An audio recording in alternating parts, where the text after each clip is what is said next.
Naughty, naughty, naughty Ubisoft. They have done it again. So, Splinter Cell. It's coming back. They're remaking Splinter Cell. But I think it deserves a bit of a closer look. It certainly does. Matt, how have Ubisoft's general image been doing these days? So, well, very recently, of course, there's Ubisoft Quartz. Oh, yes. And the fact that they're basically the earliest in games to push really heavy into NFTs in a way that everyone's going, for God's sake, we knew it was going to be you, but it still stings. What are you doing?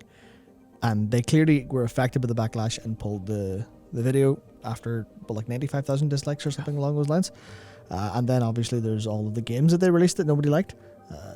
Well, not fully released, but there's Breakpoint and stuff like that. And if some actually don't come to people's mind, it's because of the likes of that one, the running shooter battle royale game they do. Oh yeah, Hyperscape. Hyperscape, yeah. Yes. Apparently pretty good, but again, it's Ubisoft. And then of course, there's all the staff issues. Yes. All the great many staff issues across so many of the studios. Remember Skull and Bones? So, Ubisoft's public relations, you could pretty handily say, have been screwed. Yeah, I think outside of Assassin's Creed, I think their name actually, a game would sell better without their name on it. I think that's at least among core gamers, because that's what I've been seeing recently. People going, "Oh, Ubisoft game? No, thank you. I don't want that." Yeah, to the point where Ubisoft game is now even a derogatory thing that is said against a whole genre of games regarding Ubisoft open worlds. So, you're Ubisoft. You're in this position. You core gamers are, not particularly pleased. Oh, wait. The core gamers like Splinter Cell, don't they? They do. Yeah. Oh, they did. I do. I did. Yeah. Yeah, wow. Emphasis on did before. They have announced a Splinter Cell remake. And you might think, oh, wow, game announced. Probably going to come out pretty soon. Maybe it'll come out in 6 months. Maybe a year. Maybe they'll have a release window. Because usually, here's the thing, whenever you announce a game, that's a big marketing beat. Right? It's pretty big for awareness. You generally don't want to announce something and then have the whole thing peter out. People forget about the thing you've announced, because it's going to be a hell of a lot of effort to get them engaged again. Right? And every time gap that happens, people drop off. They get less engaged. It's just going to cost marketing money to get them back, to get that awareness back.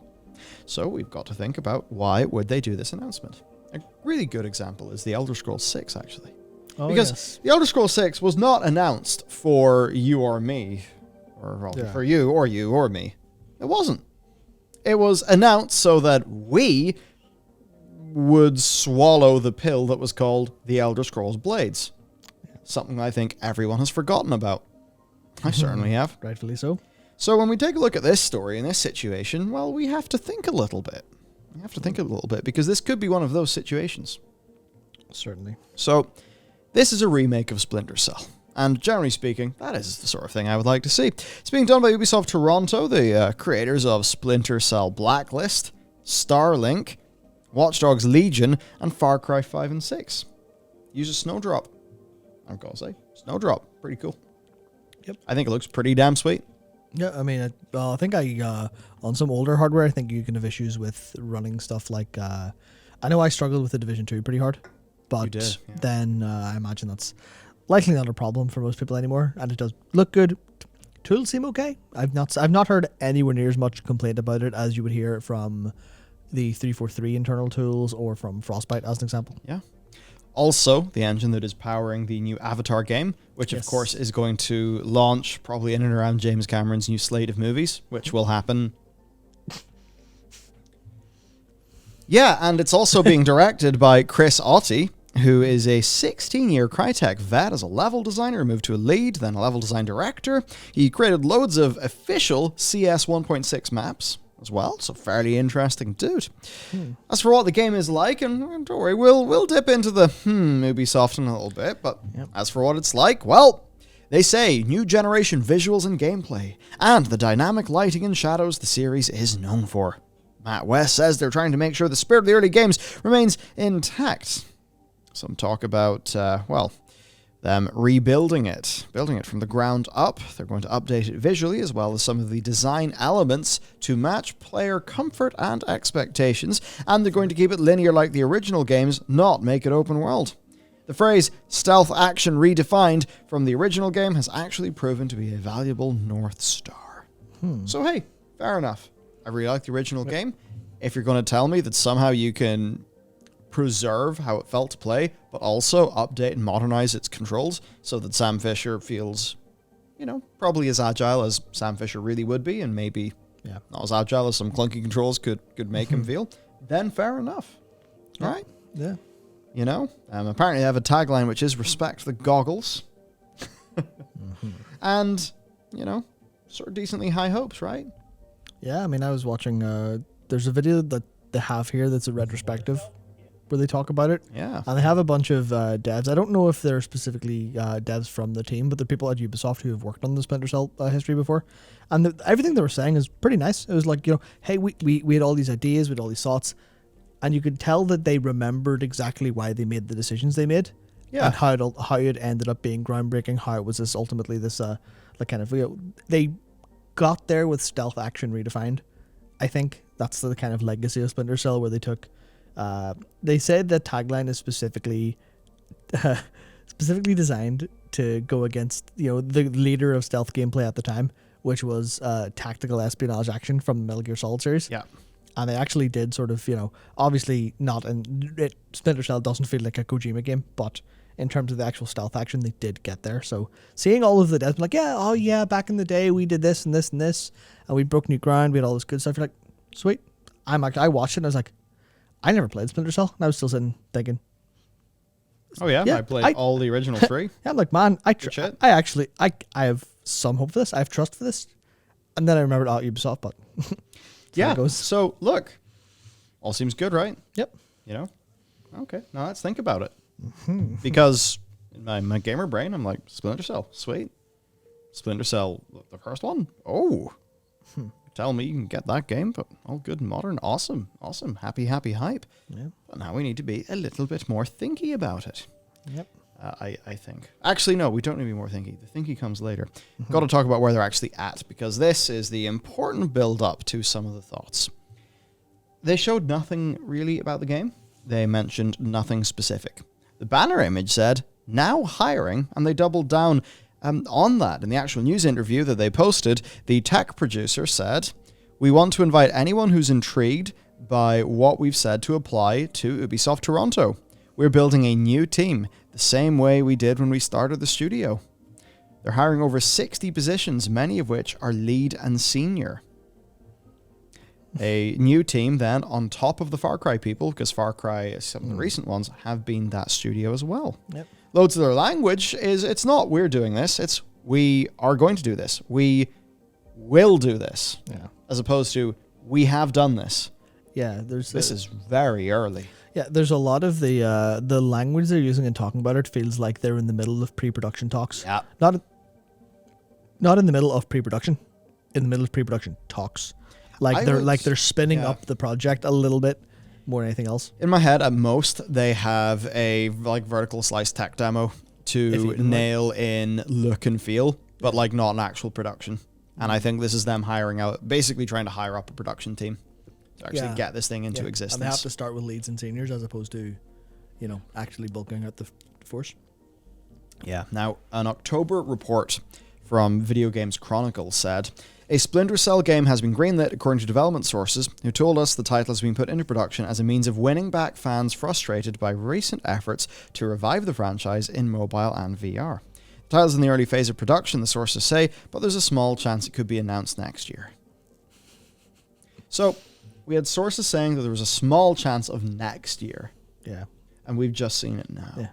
Yeah, this source is saying it was greenlit in October, which is, by the clock, assuming it was mid-October, that's 2 months ago, and now it's been announced. Yeah. Imagine if we announced The Pale Beyond 2 months after that thing was greenlit. Wow. Christ. Hello, hello, here's our progress. It's scribbles on a piece of paper. Yeah. So, man. Was this brought forward? Now, you could think, well, is this brought forward to counter the Ubisoft Quartz backlash? Did they just rapidly do this within a few days? And that's the sort of thing where as a layperson, I would say yes, absolutely. Yeah. As somebody who's beginning to experience what it's like working with organizations who have, just like orgs, Yeah. as opposed to just a bunch of people doing a thing, but when it's like orgs and departments within orgs, makes me think there's nowhere near enough tactical agility to make good on that strategic play. That's the thing I find interesting. Which would make me think Yeah. that it's not specific to Quartz, but I do think it is specific to their overall brand image struggle that they've had this year, of which Quartz is just a cherry on top. I think it's almost certainly that, and probably, this is the other way we could take it, they're looking for seniors and leads. We know they've been experiencing attrition. Quite a lot of companies have. They do not seem to have a great rap with their staff. We've even had 1 or 2 people leak to us. It's been pretty rough what we've heard. Yeah. Makes me think they kind of know they need better in-house capabilities, and they're maybe trying to trade off the clout and the well-earned respect that Splinter Cell has to try to build up a new team. Yeah. That adds a decent bit of flavor to. Now, it's hard to say that, Peter Hendrinos, the tech producer, would be in on this, like literally. Oh, yeah. As this is the plan, but even the wording of, we want to invite anyone who's intrigued by what was said to apply to join Ubisoft Toronto. It's like, okay, so don't join Ubisoft Toronto because we're a great studio. We have all this great stuff. It's literally, Splinter Cell's really cool. Do you want to work on Splinter Cell? As a kind of, here's, like you're saying, to use that name to draw people in and go, fuck yeah, I'd love to work on Splinter Cell. Holy shit, get me in. Which, I mean, in fairness, if you're trying to advertise a job posting in the games industry, 100%. people want to work in a cool game that they believe in. Yeah. So. Yeah. So it's like, it's interesting if you think about the public aspect of it, because it's just, this game is, I think it was either Tom Henderson or Andy from VGC was saying something along the lines of, from what they've heard, 2024 would be like lucky, or late 2023, early 2024 would be lucky if everything goes like according to what they seem to plan. So, and what we've got to understand here is that Video Games Chronicle are the people who first leaked the Splinter Cell being greenlit, and we have here a tweet from Andy Robinson, who is the editor, or a editor at that publication. And he said, "Can't say I'm optimistic for the Splinter Cell remake, to be honest. As from what I hear, Ubi Toronto is in a bad spot. The whole thing whiffs of giving them something to do while they recruit all the departed leads. That said, I hope it's fantastic." As do we all. But I feel that's a generally agreeable statement. There's not a lot of faith in Ubisoft. They've fucked up a lot of things, done a lot of things wrong. They've evidently had quite a lot of, them having to boot, you could say at best, high performers with skeletons in the closet. yeah. So they've had a lot of situations like that going on. Makes you think that the overall health of their teams is not particularly great. And certainly if you look at what's happened with Ubisoft Singapore, you will know that that is the case. Yeah. So there's definitely worries here. Of course, a lot of people don't particularly believe this. Given what Ubisoft have shown, they're a good bit more interested in, which is basically following business genre trends. I don't say like game trends. I say business genre trends very specifically, because that's basically what they've tried to do with the Tom Clancy franchise as of late. So that's basically it. We are, I'd say, generally pretty happy about this, but we're also suspicious. And people may be wondering, what about the Prince of Persia remaster? Exactly, what about it? Where is it? That's an interesting thing where I don't think that this Splinter Cell project will happen like Prince of Persia. Yeah. I think Prince of Persia was them trying to get away with, perhaps I would just say, a more GTA Definitive Edition style remaster. Yeah. So not a rebuild of a game, like not a full rebuild in that sense, that's extremely expensive, like a Resident Evil remake. But, those remasters where it very much does look old, but it sort of feels newer. It's higher resolution. It runs better, that stuff. I think that's what they did with Prince of Persia, but they marketed it too hard. And by that stage, because of what a lot of other companies have done, that's no longer what a remaster is in people's heads. Mm-hmm. And I think they realize that they just totally missed the mark on what customer expectations would be. So I think that's why that thing has been so delayed. Skull and Bones, of course, well, that's entirely because of the studio Ubisoft Singapore being fucked. Yeah. As we covered in our pretty extensive talk around the big reports that came out about that studio. So for this, it could be a fresh slate. But if Ubi Toronto is in a bad spot, as Andy Robinson is saying, then it's a bit worrying. Yeah, I mean, that's the kind of vibe, I think, behind the whole story is that it's all down to Ubisoft's ability to manage their studios. Yeah. Because it seems like they are very, very controlling. Or, like, obviously they have been controlling. We know that they would, everything needed to go through their chief creative people. And that resulted in every game feeling the same. Whereas Splinter Cell seems like it's a perfect time to move away from that, especially if they're going to linear instead of open world, which, they said they have. And I think there was rumors that it was going to be open world, which broke people's hearts to hear, like, what do you mean open world Splinter Cell? Come the fuck on. That's not right, but it's like, it's a chance at a fresh slate, like you say, or it's another way for Ubisoft to go, no, we'll just retread this IP, people lap it up, and we'll do what we usually do, micromanage our whole studio, and run it into the ground by forcing design decisions that no one wants. So it's like, I feel like this is one of their last opportunities for people, at least in the PR state. I hope this is fantastic, but I don't trust Ubisoft. Yeah. And that, essentially, everyone, is the situation. Except for one last little piece of information, which I only remember just now, which is Virginia Haas leaving from Ubisoft, which was the Chief Studios Operating Officer who left a couple days ago after serving for 16 months. They left to pursue other projects. Ah, yes. Yep, that old one.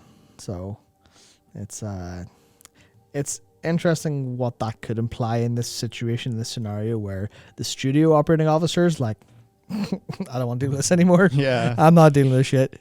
Someone else can do it. I mean, they left a team in charge, so it's not just, they're not completely in the lurch, but certainly change appears to be happening at Ubisoft, and I think they'll take the hit for quite some time. Yep, almost certainly.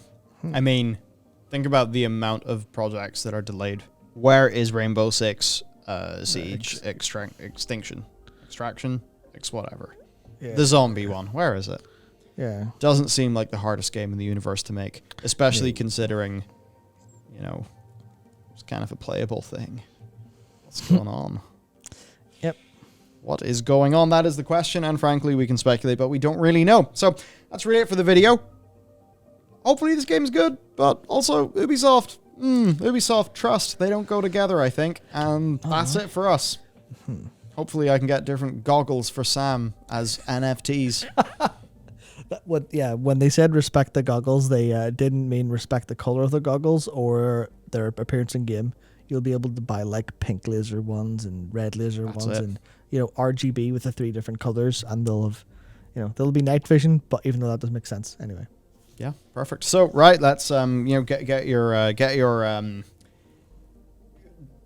fucking Coinbase account ready for Sam Fisher goggles, and we will see you next time.